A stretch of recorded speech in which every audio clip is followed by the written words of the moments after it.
સ્કૂલમાં આપણે 8મા 9મામાં ભણતા, આ 8મા 9મામાં જ તાર મસ્ત એક ફ્રી પીરિયડ મળ્યો ને આપણે થાય કે હવે આપણે વાતો કરવી, રમવાનું, જે કર્યું.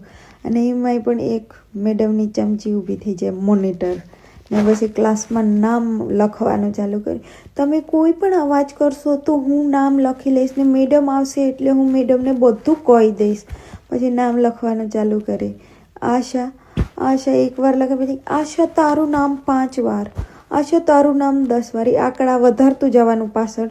ને મેડમ આવે એટલે પછી મેડમ આ આમ કરતી હતી, મેડમ આ તેમ કરતી હતી, આ એમ કરતી હતી, એમ કરીને મેડમની ચમચાગીરી કરે અને બસ મેડમની ચમચાગીરી જ કરતી અને આખું ફ્રી પીરિયડ બગાડે નાખતી. આવું લગભગ બધા એરી બન્યું છે. કેના એરી બન્યું ફટાફટ કમેન્ટ કરીને મને કહો.